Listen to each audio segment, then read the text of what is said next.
Hello ladies and gentlemen, welcome to another vlog. I hope this finds you well after you've played a couple of weeks of good golf despite some not so nice weather out there. I mentioned it recently, winter is well and truly here. It's very cold, it's very wet and it can be very windy, okay? So that actually forms a bit of my vlog for this week. Is I'm going to talk a little bit about how you prepare, what sort of clothing you should be wearing to get yourself ready, to make sure that you are playing as good a golf as you can do, okay? What else is in this vlog? I'm going to talk a little bit about the big match that was held in America, Phil Mickelson versus Tiger Woods. Was it good? Was it bad for golf? It was certainly good for one of them because it took home a heck of a lot of money. So yeah, we'll talk a little bit about that. I'd like to know what your thoughts are. Did you think that the match was worthy of the TV time? Was it worthy of the price that people had to pay to watch it? Was it worthy of the pot that was on offer? It'll be interesting to find out on that one. And then the other thing I'm going to talk about is Christmas. Yes, the big C is coming up, isn't it? It's not far away now. We are into December. How is your Christmas shopping going? I've got a few ideas for you that you might want to look into getting for some people, but we'll come on to that in a moment. So, first of all, the match. For those who didn't know what it was about, and I'm sure most of you did, Phil Mickelson versus Tiger Woods over in America. One round of match play. Winner takes a $9 million pot, okay? $9 million, okay? Keep that in mind as we go through this. Was it good? Was it a good idea? Was it a bad idea? So I think some of it was good, some of it was bad. Talk about sitting on the fence there. What I liked about it, okay, I've got a list of sort of pros and cons in my head here. What I liked about it is it was two of the greatest golfers that I've ever played, which is nice. Okay, you get to see them. They had microphones on, so you had a little bit of banter, which I think some of it sounded almost a bit scripted, and it was a little bit cringeworthy at times. So I like the idea of the microphones, and I've said this before. I love the idea of when player and caddy are talking, not maybe sort of player versus player, but player and caddy are talking. So I think it can help you guys with your game. If you're listening to how they are approaching the shot, you know, they're chatting away, wind's coming off this way, it's a bit of an uphill slope. All the things that they go through, their routines can certainly help you guys. So I like the fact that they're mic'd up, but what I don't like too much was the interaction between the two players. I don't think you'd get that so much when they're playing a stroke play one. So that was a good thing, but a slight bad thing as well. Okay, there was lots of pro tracering on there, which I love. I keep banging this drum and saying the hardest shot to hit in golf is a straight one. Yet so many people come to me and say, oh, I just want to hit the ball straight as it's the easiest thing in the world. You watch all the pro tracer shots and they're either trying to curve it left to right or right to left. Very rarely do you see arrow straight shots. Don't get me wrong, they do hit them occasionally, but majority of shots they're always trying to shape a ball. So that hopefully you should learn a little bit from that and think to yourself, well, which way do I shape the ball? Can you use that to your advantage? Okay, shaping the ball is not as bad a thing as you think so. Okay, so mic'd up, yes, generally good. Pro Tracer, yes, very, very good. I kind of like the timing of it, I must admit. It was over in America. It was their Thanksgiving time, so there was a lot of free time. So it probably got quite a bit of exposure on American TV, which I think was good. Again, the flip side to that is, and I'm coming on to my list of cons now, that people had to pay for it. They had to pay $20, which I think is about some 17 quid or something like that.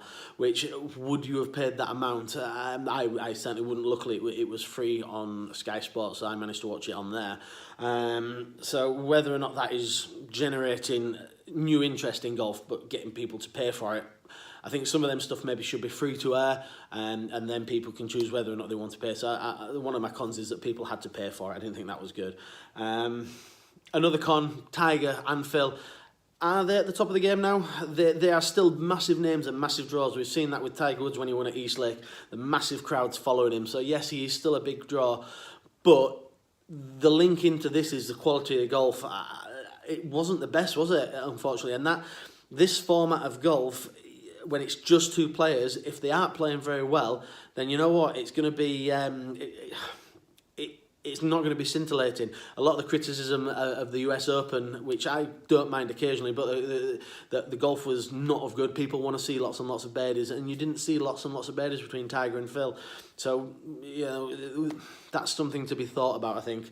I've already said that about pay-per-view and the audience timing, the audience it was appealing to, people who had to pay for it, not great. The thing that sort of sits the worst with me is the prize for $9 million. I know that they were making money on a side and they were doing the side bets, nearest a pin, longest drive, that sort of thing, which all went to charity, so I'm all about that. But $9 million, that's £7 million pretty much, guys. What else could be done? How else could that be better spent? In the lead up to this, reading on Twitter, there was lots of talk about the money aspect, and this all linked in with a couple of golf clubs in and around England that were actually closing simply because they didn't have the money. I know one of them was Tony Jacklin, one of his old clubs where he sort of grew to prominence through that club, and they've had to shut the doors. Now, £7 million, imagine what that could have done just to keep that club going. So the money aspect of it, I'm not sure about. Okay, I think that needs to be revisited. If Phil had come out at the end after, because he won, I'm sure I haven't mentioned the result, have I? If he'd have come out and said, well, you know what, I'm going to take this money and I'm going to put it to good use, does Tiger Woods or Phil Mickelson really need another sort of £7 million, $9 million? I'm not so sure. But that's my 10 pence worth on the match. There are good things to be taken from it, but it just needs to be changed a little bit. So yeah, I'm not quite sure whether or not that will carry on. Like I say, there's a lot of good things, needs a bit of revising. All right. So, moving on. Winter, as I said, today at Hornsey Golf Club, looking outside, there's puddle in a pond there. It's rained all morning. I've done a group lesson and got quite wet with it. So winter, yes guys, is well and truly here. So my question to you is, how are you preparing for this? Okay, what are you doing in advance? All right. So what I've come up with today is I'm going to talk a little bit about what sort of things to wear to best keep your performance going. Okay. Now, number one is going to be my advice to you is make sure you get yourself a base layer.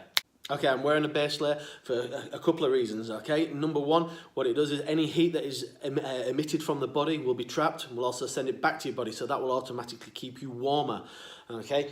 The compression side of it, these are quite snug fitting, but what these do, okay, they will keep your blood moving faster through your body because it keeps you warmer. Circulation will improve, muscles will perform better, okay? So number one, get yourself a base layer / compression top, get it on, and this will certainly help keep you warm and keep their muscles moving, okay? Now, number two, t-shirt or a long sleeve jumper.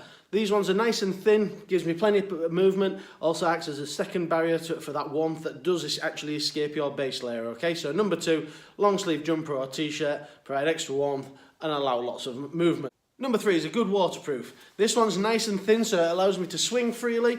Obviously, it's going to stop the water getting through, but the added bonus about today's technology in the waterproof tops, they act like a wind cheater as well, okay? So I wear this even if it's breezy. It just stops the wind getting right into my bones. Okay, next up, number four. A really good, nice bobble hat, okay? Lots of heat is lost through your head, somewhere between 40 and 45%. So make sure you've got something that fits you nice, covers your ears, and looks as good as you're doing with me, okay? Finally, number five, a good pair of winter mittens. There's nothing worse than on a cold winter's day, you're standing over a ball, you hit it, it's a thin shot. Oh, it goes all the way through your fingers, all the way up your arms. Oh, and it's horrible, guys. Keep your hands warm with a great pair of mitts like these, okay? Not only do they, like I say, keep your hands warm when you're thin, but also when around the edge of the green, if you have a little bit of control issues because you can't feel your hands, make sure you've got a good pair of mitts that are keeping your hands warm. It'll make them shots around the green so much more easy and so much easier to judge, okay? So that's my little guide to making sure that you've got the right clothing in time for winter golf, okay? Just to go through them again, it was a base layer or a compression top, a t-shirt or a jumper. You've then got your waterproof top, which doubles as a wind cheater. You've got a good hat and a good pair of mitts. These essential items, guys, make sure you've got them all, okay? So that's the end of that little segment there. Now, as I said earlier on, Christmas, it's just around the corner. We're now into December. People have well got the Christmas tree way too early, a lot of people in my opinion. We haven't got ours yet up, but I'm sure it won't be long. If you are struggling for gifts for people, or even if you're not struggling for gifts, give them the gift of better golf, okay? I can provide gift vouchers to any amount of lessons or any value that you want to put on them. You might know somebody who's like, I wish my golf was a bit better, but hasn't done anything. This is your chance to give them a little bit of a push. Come and see me, like I say, I can personalise it, make it out to however much you want or however many lessons. If you want, you can always go on my website and get them through there, okay? But keep that in mind when you are thinking of your Christmas presents, the gift of better golf from me. Okay, guys, that's me done for this week. So have yourself a really good weekend of golf, not Christmas. God, Christmas on the brain, not ideal yet. I will be back in a couple of weeks' time. One more vlog before the festive period gets here. So have a great week, guys, and I'll see you soon. Thanks for watching. Bye bye.